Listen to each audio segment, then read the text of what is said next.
Welcome. Welcome. I welcome you with all my heart.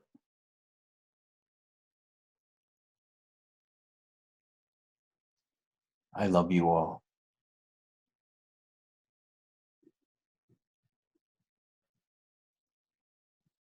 I can feel you all.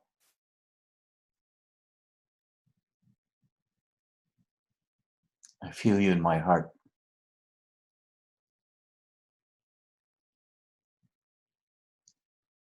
Today I'd like to talk about something that constantly comes up. It's the most frequent question asked of me. And that's, is it normal to be depressed when practicing a spiritual path? This is an incredibly complicated subject.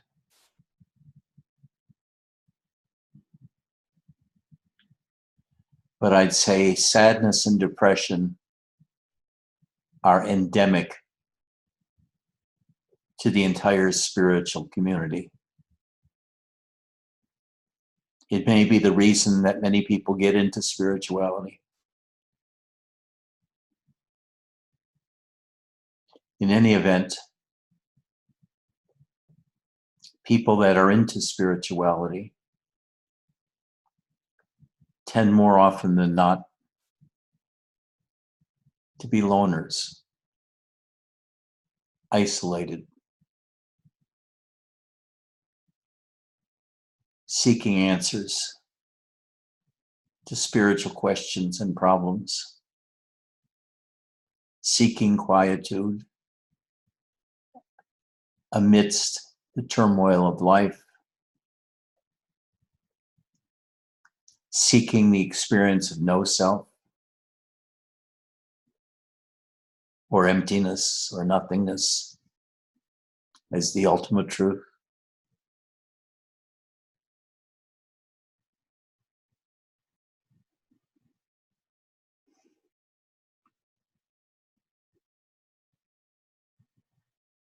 It's true when you're enlightened, there's less of a tendency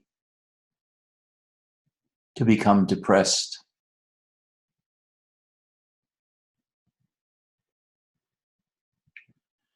But depression and anxiety should not be confused with emotions. Emotions are instantaneous. Whether it's jealousy or anger,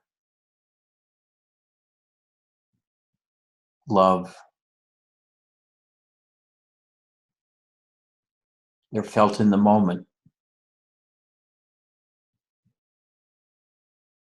But depression, generally, is not a momentary response to a situation like jealousy would be, or feeling love for someone you see, either person to person or on your TV screen. Sadness and depression tend to be persistent and seem to be endemic to the spiritual endeavor, either guiding a person into spirituality or plaguing them after they've entered. This is especially true amongst teachers like Robert Adams, Ramana, Nisargadatta, the ones that deny the reality of the world and of the body.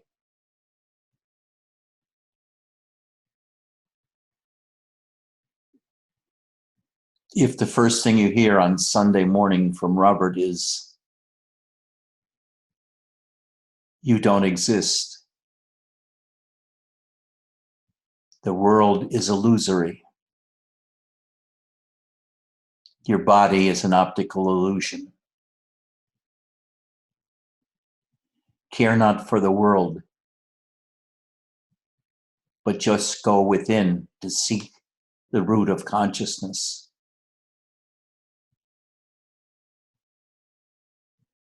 You turn away from the world. Robert says not to bother with the external world at all. So does Nisargadatta, so does Ramana. And then those who do are most often depressed at some time or other, sometimes persistently for months or years.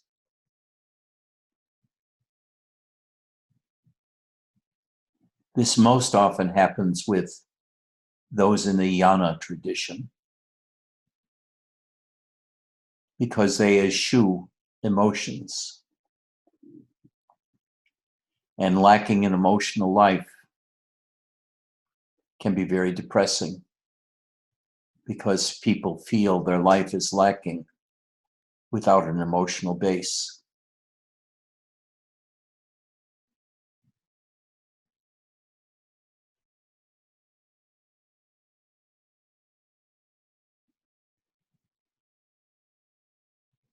If one knew Robert like I did closely, it would be very easy to think that he was depressed because he was very withdrawn from the world, from contact. It seemed he didn't want to be out in the world, but he said he had to because of his disease. He had to teach to make a living. He would prefer not to have done it, but that was his city, teaching, and also kept him in the world.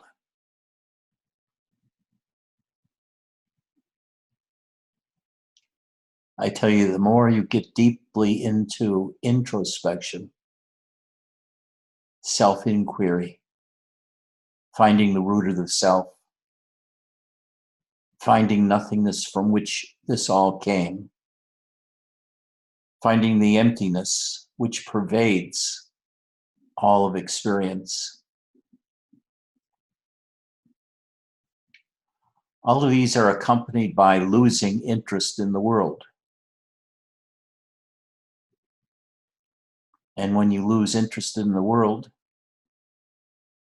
you can become depressed. And I get this question all the time. Ed, is it natural to be depressed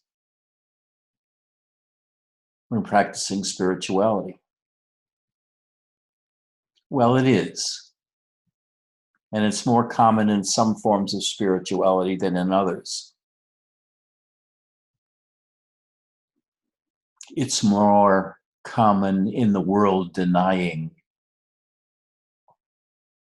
spiritualities like of Advaita or many forms of Buddhism. It's less frequent among the Shakti teachings, where you search for the Shakti within yourself. But even there, one can find it. I remember many, many years ago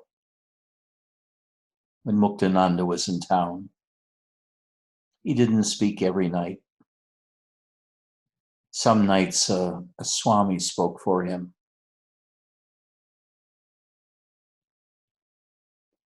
And one night, one of the Swamis was speaking about Baba and spirituality for a long time. And then he had a question and answer period.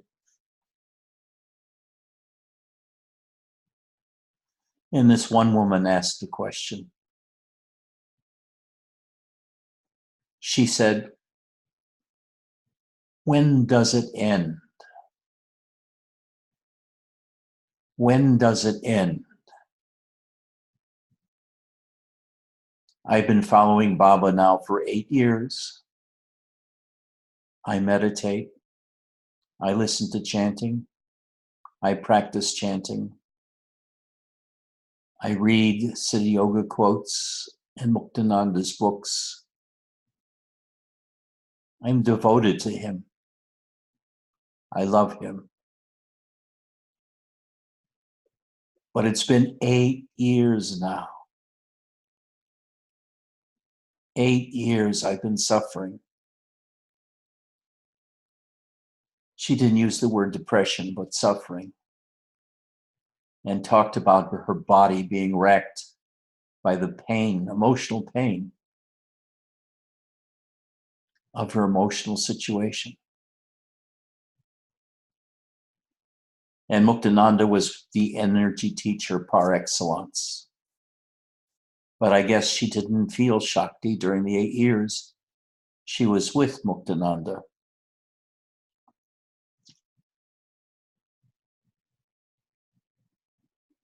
Now, what do you do about depression? Let's say it is endemic among all spiritual paths for a number of reasons. One reason is spiritual people, deeply spiritual people, are set apart from all others. They don't fit in anymore. They don't have friends that they can talk to about their inner struggles and inner searches for God and for self. So they feel isolated and alone. That's why I always recommend people to live in an ashram or a center of some sort where there are like-minded people around, where they can share experiences and common life situations, like meditating in the morning or listening to scriptures or doing 108 prostrations or doing meditation together or chanting together. I remember from the time I was about 11, though I had play friends and did that a lot, I felt lonely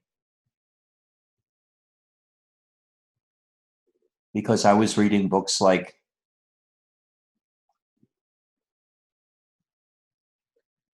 In the Woods of God Realization or something similar. There was something else I was looking for that wasn't in everyday life, but in myself. And I didn't know how to find it. So I remember when I was 11, I was very depressed. I felt out of place. I guess I did have a lot of friends, neighborhood kids that I'd play with. But the playing was on the surface. I had deeper needs to be myself or to understand myself, but I didn't know it at the time. I just felt lonely, isolated. I read a lot of books, even though I spent a lot of time playing cowboys and Indians back then.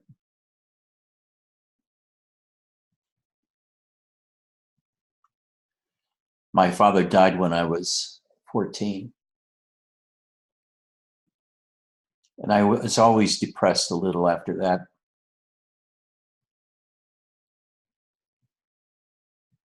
Because it became abundantly clear how the center pole of your life can disappear overnight, as if he never existed. And I was so stunned and shocked by his death. And I realized I really didn't like my father that much. Can you imagine how horrible it would be if my mother died, who I loved 100 times more?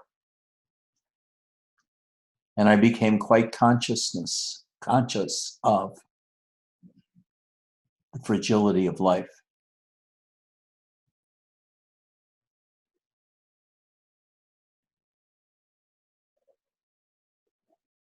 So it was quite easy to feel both the loneliness and the fragility of life and wondering if there's any security anywhere.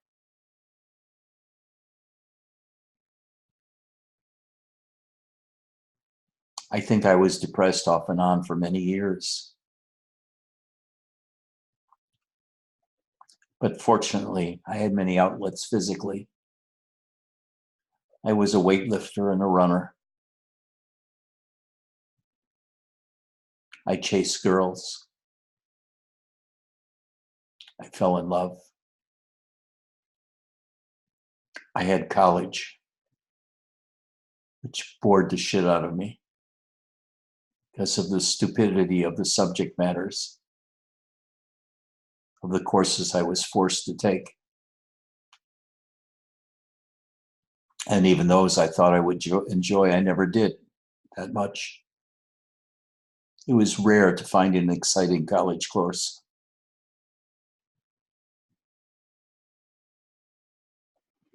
We were mostly taught bullshit, whether it be economics or politics, or even hard science.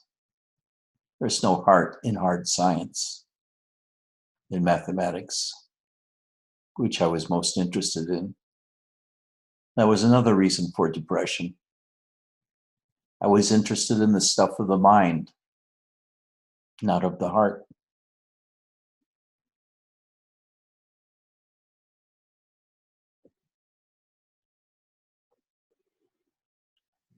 Even after I had my first enlightenment experience with Robert in 1995, when he died a year and a half later, and I also lost a cat that was my favorite back then, I became very depressed for a time.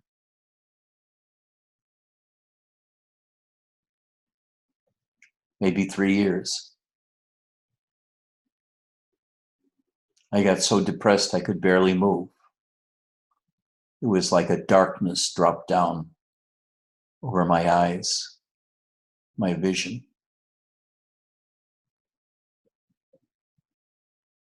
Then I answered an ad that said about a medication for depression.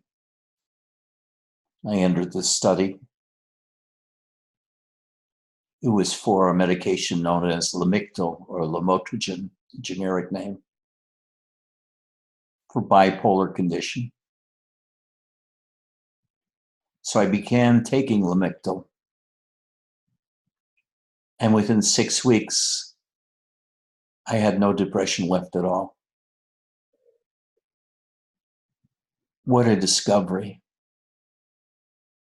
What a discovery. All the years I had suffered from depression. And a fucking pill a day could snap you right out of it. So I've told people, don't get into spirituality to cure depression, because you'll probably become more depressed because of the loneliness and the isolation of the spiritual path if you're not living in a house full of spiritual people. You become isolated from your peers, the people you meet in high school and college, who tend to be so oriented to either finding out truth or having a career to make money, like a law degree. or else you get caught up in causes. But very few were focused on themselves. Instead, they ran away from looking at themselves into different things. But invariably, when you started slowing down and looking inwards to find yourself, you find emotions, you find depression, sometimes you find anxiety. And like I said, depression and anxiety are different from emotional states because they tend to be persistent. Anxiety is felt as tense muscles for years and years until you learn how to relax those muscles, and then you can actually feel the anxiety. Depression is the same way, or sadness. Some talk about having a persistent sadness. Some know better and call their sadness, because it's deeper, depression. They recognize that they have no goal in life. They've accomplished nothing in life. But that's all mental talk. At the basis of that mental talk and self-talk that talks you into being depressed, there's just the arresting of the life force from its normal outlets in getting involved with other people, with a household, with a family, with lovers. These are diversions from the self. And when you lose the diversions, long repressed feelings and mood states can emerge. And they do.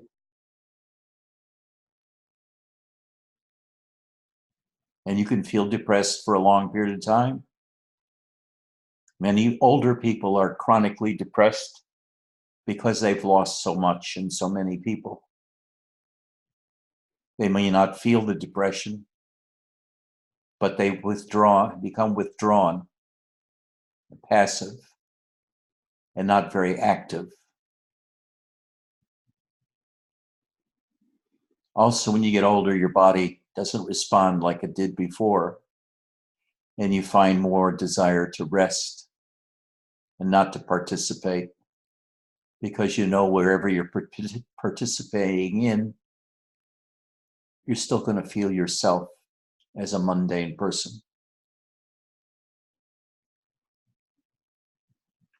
As you lose interest in life, in spirituality, you often find that life loses interest in you. Once, when you had many opportunities to indulge in participation in life, those opportunities come less frequently.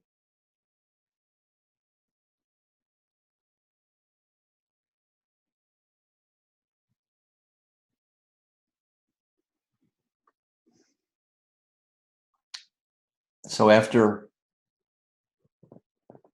Robert died, and I had 3 years of depression, and I was taking the medication, I recovered from the depression. But still, my life was empty, because that's what enlightenment does. It takes away all the shit inside of you that was diversions. And I sat month after month alone, or listening to chanting music, because I had very little interest in the world. I didn't feel depressed. I felt peaceful.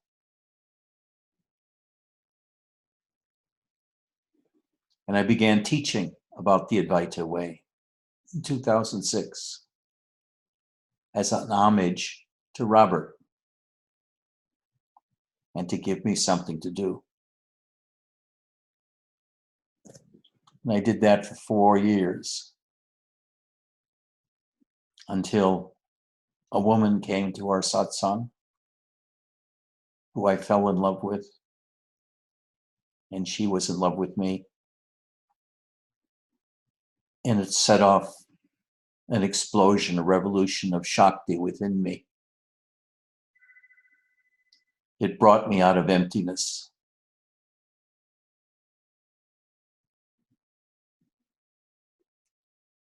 And I had all kinds of feelings of love, of Shakti, of energies, devotion, surrender, having images of God, feeling great amounts of love.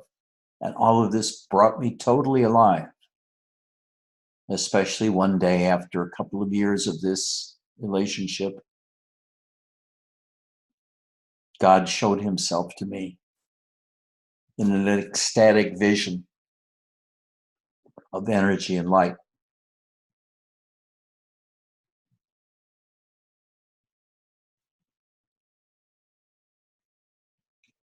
And it's so easy to rest in oneself when Shakti is there. When you can feel the lightness of your soul. You can feel the movements of the inner energies from your heart, your lungs, your gut, your genitals, your legs. When you can feel the energies of your body and the life force inside. You dwell in the energies. And the energies are life. You get to be able to shout to yourself, and you feel like shouting to the world. I have come alive from emptiness and nothingness of Advaita and Zen. I have come alive by becoming human again and falling in love. And you don't want to ever let go of that anymore. You've escaped finally from Advaita. You become the second spiritual mission in your life. The first was to find the root of consciousness, the I am, and to penetrate even the I am, to the witness, absolute witness, the noumenal self, beyond existence, and sitting in emptiness for years.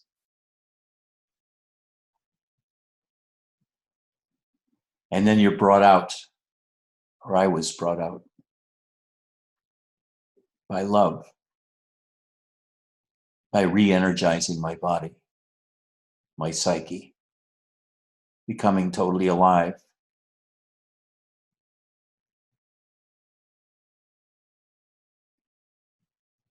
At age, 70, 69, something like that. For the first time in my life, even much more so than I was when I was a kid. I became alive to a life I had never known inside of me,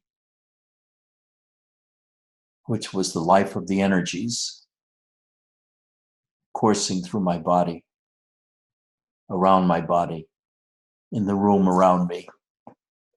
And it even transfigured my experience of the external world, which was no longer so much filled with objects as filled with energies, sometimes more static than others and sometimes more moving and transforming.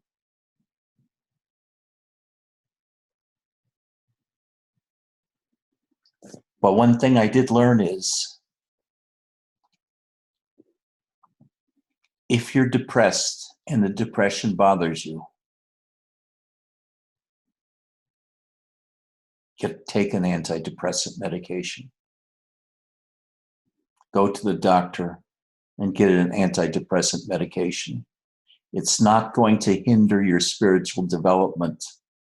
You can't cure yourself by meditation. You can only make it more deep with the use of a antidepressant like Wellbutrin or Cymbalta, or the one I originally took, Lamotrigine. The body becomes more energized. You feel life inside and no longer the drag of depression, which, believe it or not, allows you to work with emotions directly. And you learn how to take those emotions into your heart by making friends with the emotions and bringing them into your heart, where they expand and dissipate. Sadness becomes a river of bliss. Depression becomes a river of bliss. Jealousy becomes ecstasy when it explodes within you, when it's in your heart and you feel it fully. It explodes inside of you. Then fireworks of bliss. And that energy is added to your persona. It's accessible to your life force, to your awareness. And thus any type of tendency to just drift inside of yourself dissipates, because you feel the energies in your body and in your life. You feel the life force. It's real to you as God. You can talk to it. You can worship it. And you can use it to make yourself feel alive.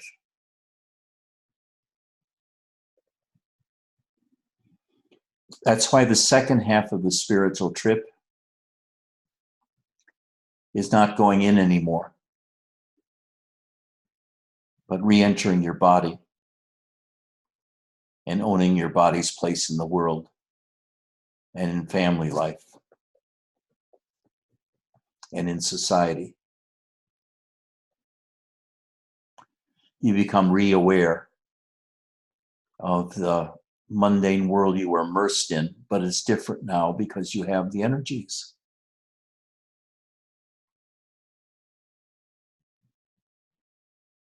But even then, over a period of time, there can be a losing of energy, and it takes external stimulation to snap you out of it, if you want to be snapped out of it.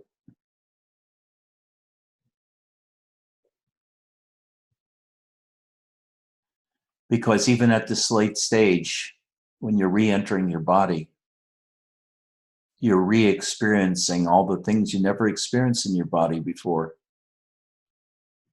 The energies, incredibly deep love and surrender.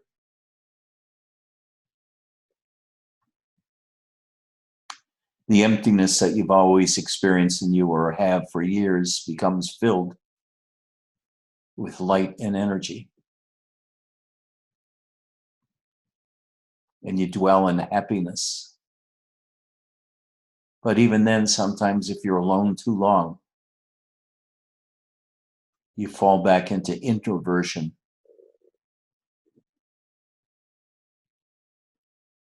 and coasting and resting, and you begin to dry up. I'm convinced this is why Robert had numerous relationships with his female students. He was igniting himself to stay in the world.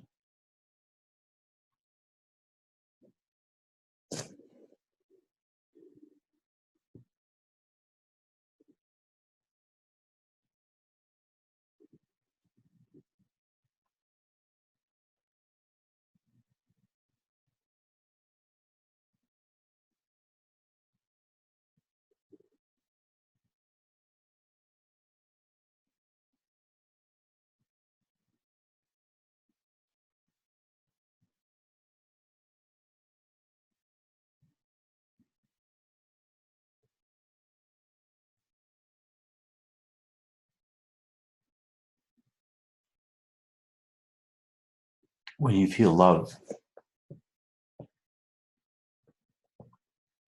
it is so easy to feel alive. You really don't have to do anything. No meditation, no chanting. But like I said, there's always medication. And I highly suggest people use it because the body becomes filled with energy again, and you're able to do more spiritually with more energy available to you. You can practice inversion better. You can practice loving better.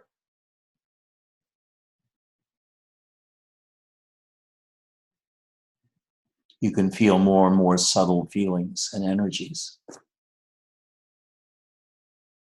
Integrate them into your life. Dissolve them and take them into yourself. I call it eating emotions.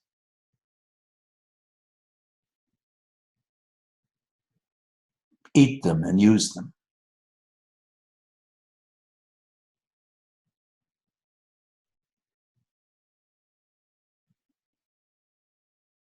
And never forget you're human.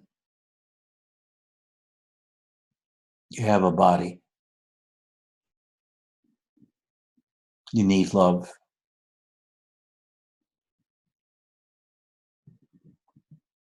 As Chaitananda told me, he's never been with a guru, a teacher, that did not enjoy having sex and enjoy feeling the love towards another. The feeling of being able to be devoted to another, centered on another person, turning your life over to that person, feeling that surrender is such a sweet, sweet, sweet state. It's very close to knowing God. You just keep it up long enough, and God becomes pleased with you and reveals his form to you.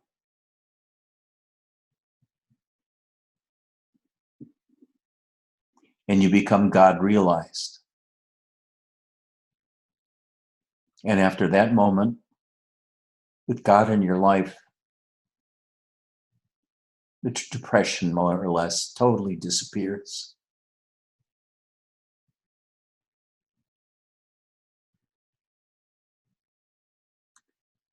For depression is truly a physiological state, not an emotional, passing emotion. It's characterized by emptiness, sometimes by feeling lost, directionless. You're looking for something and you don't know what it is. And you don't even know when you find it how you'll know it.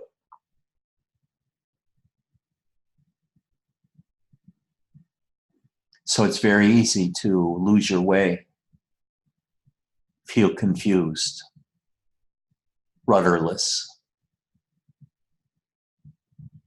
The only pointing you have is to search within yourself for the eternal. But the key is not to search for it by observing oneself, but feeling oneself.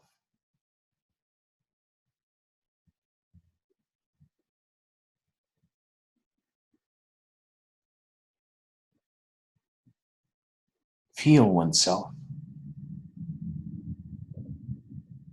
Start by trying to find the root of consciousness in yourself.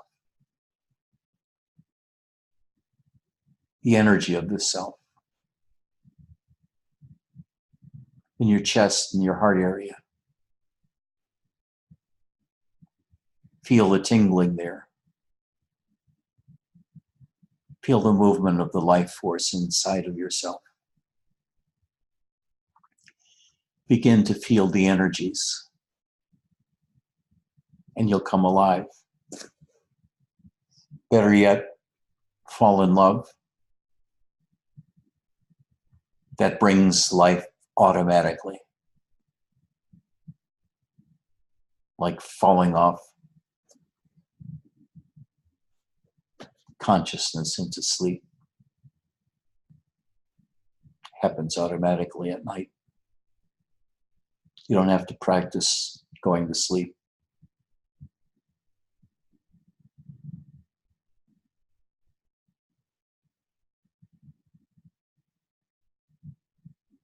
Can we have 5 minutes of chanting music, Ralph? No more than 5.